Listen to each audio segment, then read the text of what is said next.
My heels clicked against the marble floor as I walked into the lobby, the smell of roasted chicken escaping from the paper bag in my hand. I felt almost giddy, the kind of excitement you get when you know you're about to make someone's day. Mark had been working late all week, or so he said, so I thought, why not surprise him with his favorite lunch? In my head, I pictured his smile, his kiss, the gratitude in his eyes. I leaned on the reception desk with a warm smile. "Hi, I'm here to see my husband, Mark. He told me he's been working late all week, so I thought I'd bring him food." My voice carried both excitement and pride, like I was showing proof of my devotion. But the receptionist didn't smile back. Instead, her brows furrowed, and her face filled with confusion. "Mark?" she repeated, hesitation dripping from her voice. I haven't seen him in weeks. Are you sure he still works here?" Her words landed like glass shattering on the floor. I blinked, frozen, my lungs suddenly heavy.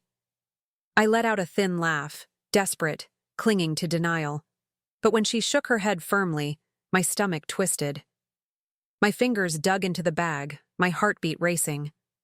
The warm surprise I carried in felt like a cruel joke. I forced myself to ask again, hoping I had misheard. "You're sure? Mark Henderson?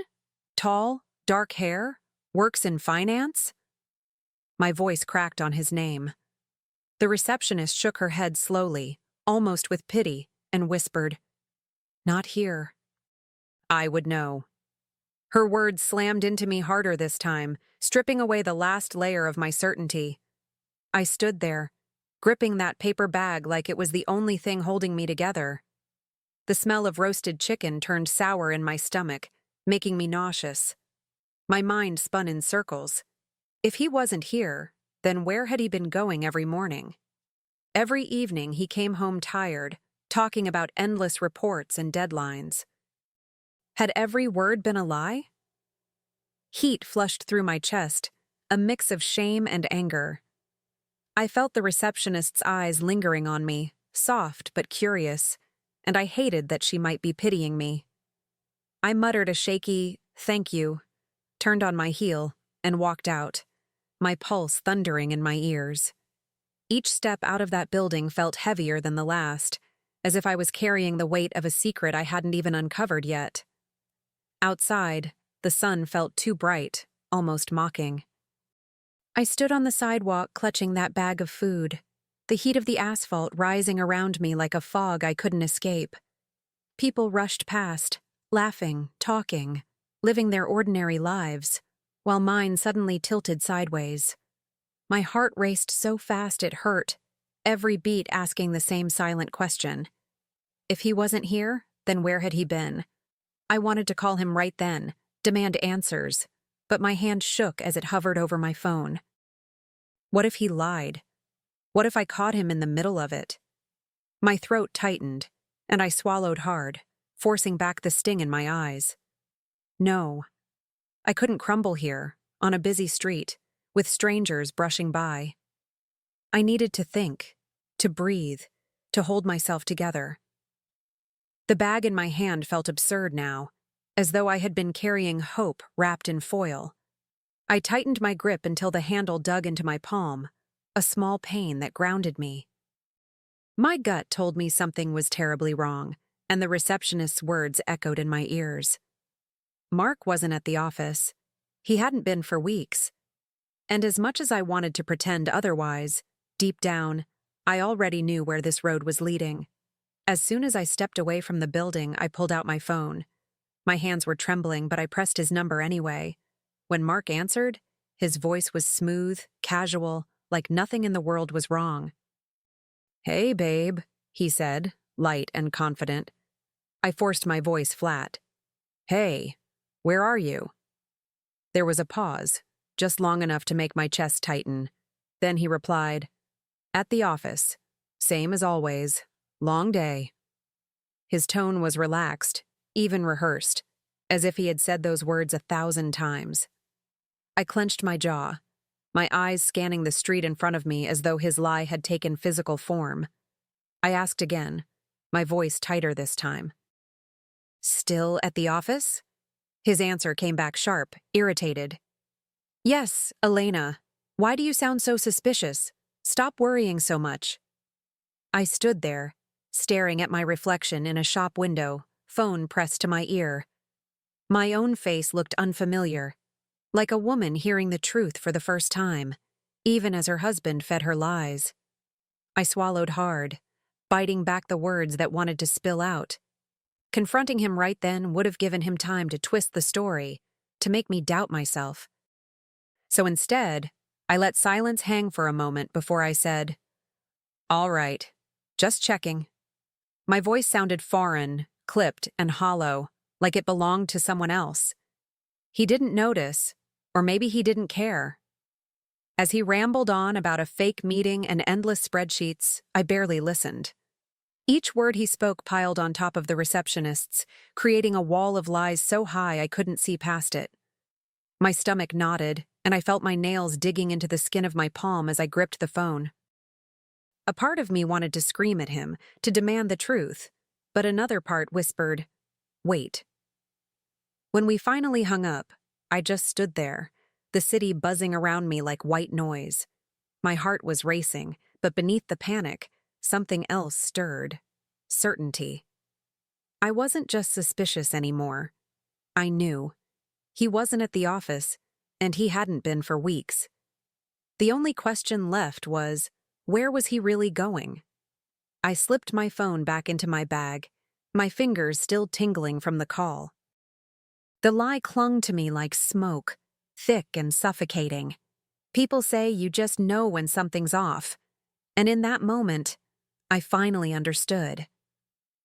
Mark's voice wasn't the voice of a man drowning in work. It was the voice of someone hiding, someone weaving stories to cover the truth. I started walking without direction, each step heavy, my mind racing faster than my feet. Flashes of the past weeks replayed in my head. His late nights, the vague excuses, the quick showers when he got home. Every puzzle piece slid into place, and the picture they formed made my chest ache. I wanted to deny it, but the evidence was building, and I couldn't unsee it. By the time I reached my car, my decision was made. I wouldn't ask again. I wouldn't let him feed me more half-truths. If he thought he was clever enough to fool me, he had no idea how sharp my instincts had become.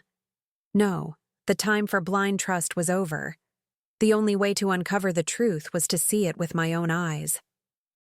That evening, I parked my car a block away from Mark's office building, my heart pounding so loudly it felt like the whole street could hear it. I sat low in the driver's seat, hands clenched on the wheel, eyes fixed on the entrance. Every minute crawled, the city lights flickering like impatient reminders that truth never hides for long. I told myself I was ready, but deep down, I was terrified of what I might find. After what felt like hours, I finally saw him. He wasn't in his crisp work suit, no tie, no briefcase. Instead, he strolled up in casual clothes, relaxed, almost carefree. And he wasn't alone. Beside him was a woman, younger, laughing in a way that made my stomach twist. Their bodies leaned too close, their rhythm too natural. It wasn't just friendly. They walked straight past the office doors and into a trendy cafe nearby, the kind he'd never once suggested to me. I sat frozen, gripping the steering wheel so tightly my knuckles burned. Not the office, I whispered to myself. Not his parents. A cafe. With her. The words tasted bitter, confirming what my heart had already screamed. Through the glass windows, I could see them slip into a booth, their heads tilted toward each other like magnets. She tossed her hair back when she laughed, her hand brushing against his arm as if she owned the right to touch him that way. And he let her. He leaned in, smiling, that same smile I used to believe was mine alone. My chest tightened, and for a moment, I thought I might be sick right there in the car. I reached into my bag and pulled out my phone, my hands shaking as I raised it to capture the scene. One photo, then another, each click of the shutter slicing through me like a blade. Proof. Cold. Undeniable proof. I hated that I needed it, but I also knew better than to trust only my wounded heart. Evidence was stronger than tears. As I snapped the final picture, I lowered the phone and just stared. A wave of numbness washed over me, heavy and suffocating. Every late night, every excuse, every time he brushed me off, all of it had led to this moment. And there he was, laughing like he hadn't a care in the world, while my world crumbled quietly from the shadows. I sank lower into my seat, gripping the steering wheel as if it could anchor me against the storm inside. My pulse hammered in my throat, my breath shallow and uneven. I wanted to storm into that cafe, to slam the photos on their table and watch their faces shatter. But I didn't. I couldn't. The shock still held me prisoner, pressing me down into the seat like invisible hands. Instead, I sat there, the screen of my phone glowing with the images I had just taken. Each one was a dagger, sharp and merciless. My thumb hovered over the delete button for a second, but I pulled back. No. These pictures weren't just pain, they were power. And in a strange way, they gave me strength I hadn't felt in weeks. As they leaned closer across the table, I finally turned the key in the ignition. I didn't need to see more. I had seen enough. With my heart burning and my hands steady at last, I pulled away from the curb. I wasn't going home to wait for him. I was going somewhere else, to plan my next move, one he would never see coming. When I walked through the front door, the house felt colder than usual, as if it already knew what I was about to do. I didn't switch on the lights. I didn't want warmth. I didn't want comfort. I wanted distance. My suitcase sat tucked away in the closet, and for the first time in years, I pulled it out. Not for a trip, not for a holiday, but for freedom. I moved through each room quietly, folding only the essentials.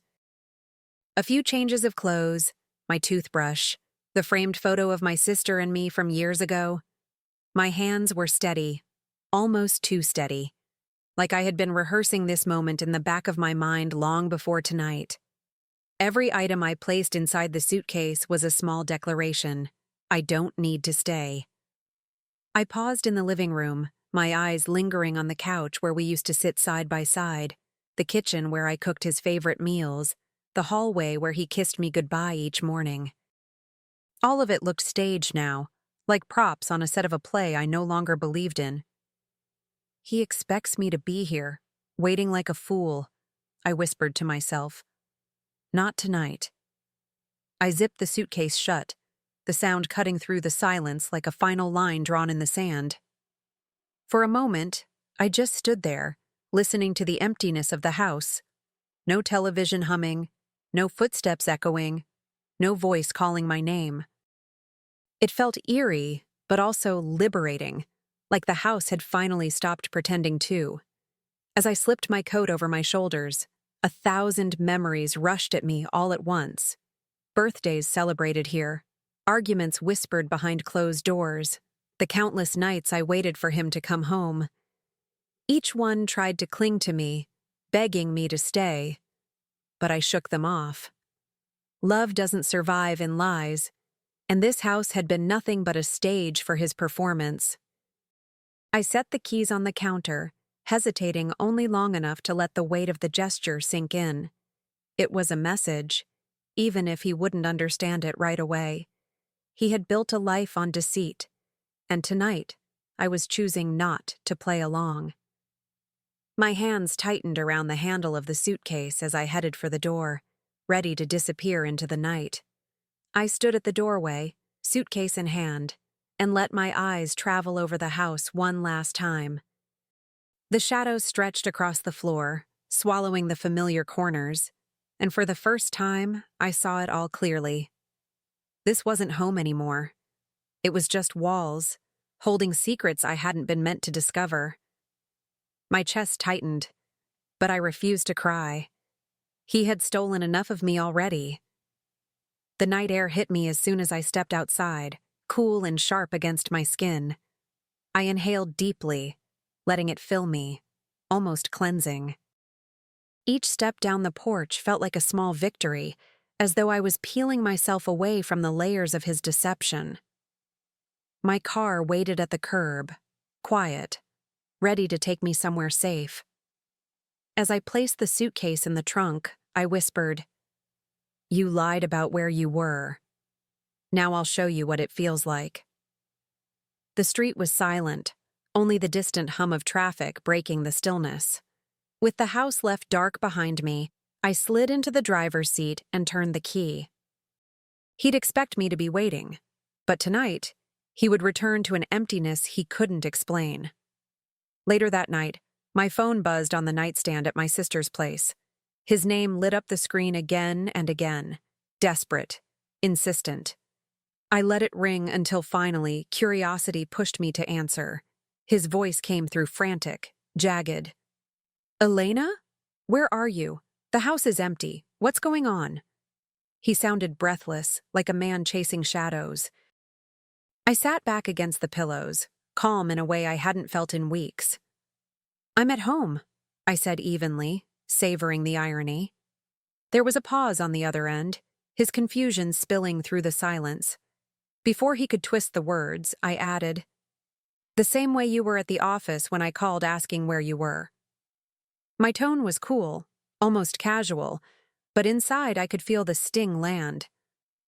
"Elena, wait, I can explain." His voice cracked, rising higher, desperate now. I pictured him pacing the empty living room, searching for answers that didn't exist. A bitter satisfaction bloomed in my chest. For once, I wasn't the one begging, doubting, or clinging. He was. And nothing he could say would change the truth I already held in my hands. I let him stammer, his words tripping over themselves, scrambling to build excuses out of thin air. "You don't understand," he pleaded, his tone almost childlike. "It's not what it looks like." I almost laughed at the cliché. Did he really think I hadn't heard that line before? That I'd fall into his web of half-truths again? His desperation only confirmed what I already knew. "Save it," I cut in, my voice steady and cold. "I don't live with liars." There was a long silence, broken only by the sound of his uneven breathing. I imagined him clutching the phone, pale, shaken, finally realizing he wasn't in control anymore. I had taken that from him the moment I walked out the door. And that, I realized, was my real revenge. "You can't just leave," he finally blurted, his voice cracking. "We can fix this, Elena. Please." For years, I had been the one begging him to see me, to choose me, to love me fully. And now here he was, begging, while I sat in the quiet comfort of freedom. The shift was almost poetic, and I wasn't about to give it back. I took a slow breath, letting the silence stretch long enough for him to squirm. When I finally spoke, my words were calm, deliberate, like a blade pressed against his throat. "Enjoy your double life, Mark. I've already started mine, without you." And before he could gasp out another excuse, I hung up. The line went dead, but in my chest, a fierce calm settled. I sat there in the dim light of my sister's room, staring at the quiet phone in my hand. For once, I wasn't the one left in the silence. He was. The power he thought he had over me, the lies he thought I'd never unravel, they had all crumbled in a single night. My revenge wasn't loud or messy. It was simple, devastating. I walked away, and as I set the phone down, a small smile tugged at my lips. Not because I won, but because I finally remembered who I was without him. Strong, steady, whole. The irony cut deeper than any scream ever could. He had lost the one person who never needed to lie, the one who would have stood by him through anything, except betrayal.